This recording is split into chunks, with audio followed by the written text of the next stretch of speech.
यदि उनकी बात सच है कि जीसस पुनर्जीवित हुए थे, तो फिर पुनर्जीवित होने के बाद उनका क्या हुआ?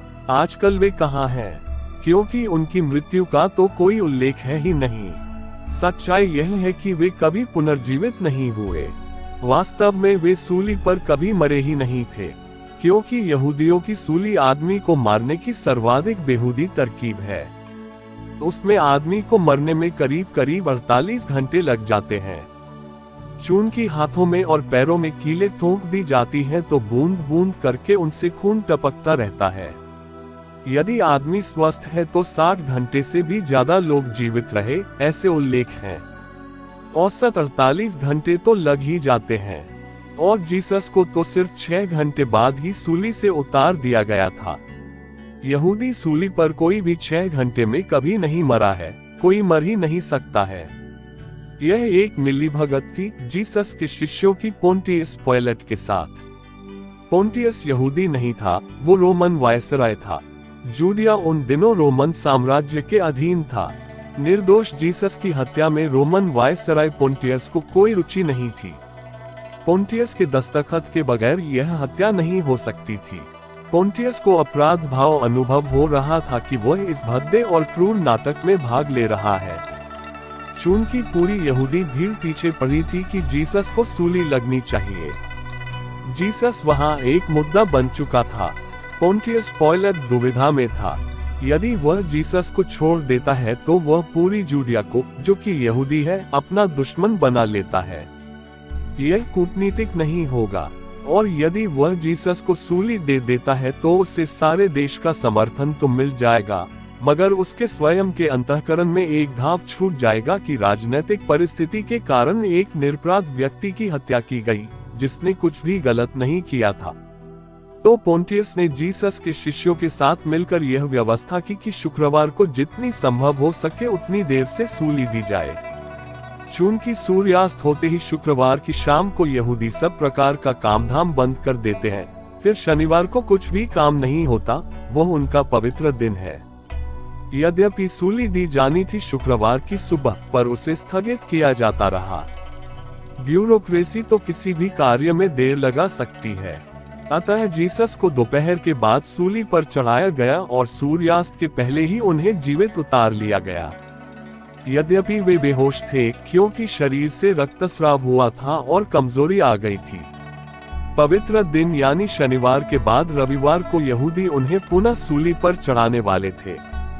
जीसस के देह को जिस गुफा में रखा गया था, वहां का चौकीदार रोमन था, न कि यहूदी।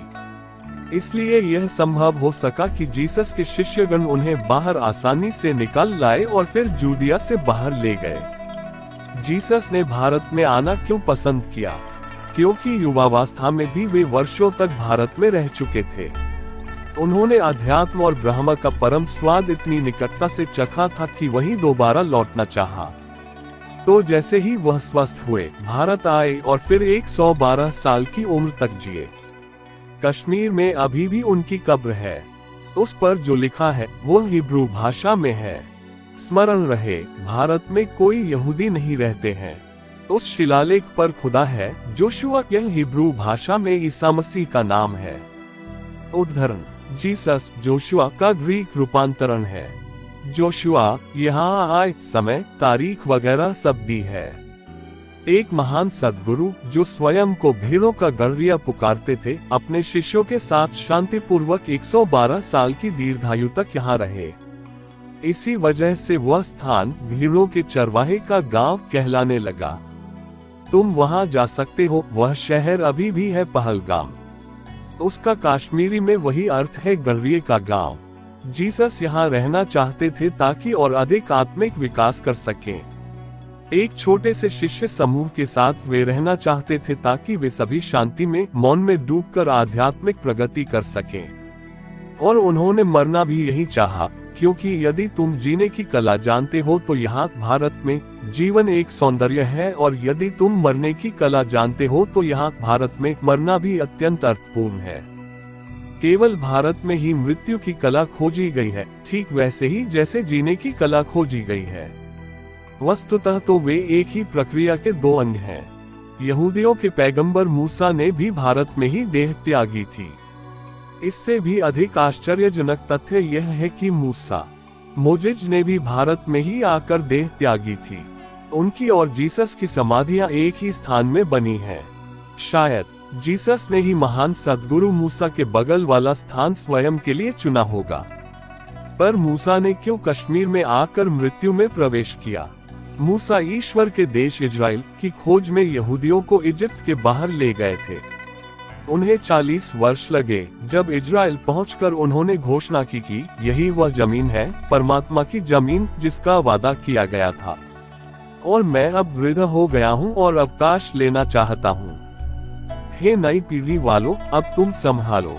मूसा ने जब इजिप्ट से यात्रा प्रारंभ की थी तब की पीढ़ी लगभग समाप्त हो चुकी थी। बूढ़े मरते गए, जवान बूढ़े हो गए और नए बच्चे पैदा होते रहे।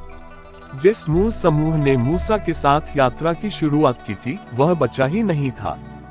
मूसा करीब करीब एक अजनबी की भांति अनुभव कर रहे थे। उन्होंने युवा लोगों शासन और व्यवस्था का कार्यभार सौंपा और इजराइल से विदा हो लिए।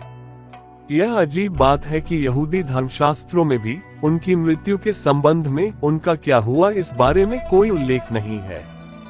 हमारे यहाँ कश्मीर में उनकी कब्र है। उस समाधि पर भी जो शिलालेख है वह हिब्रू भाषा में ही है, और पिछले 4000 सालों से एक यहूदी परिवार पीढ़ी दर पीढ़ी उन दोनों समाधियों की देखभाल कर रहा है। मूसा भारत क्यों आना चाहते थे?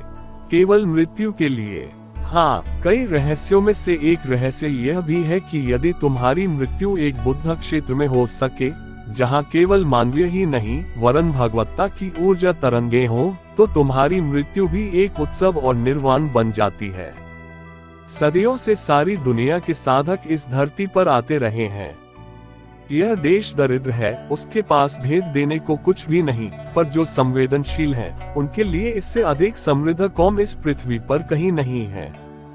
लेकिन वह समृद्धि आंतरिक है।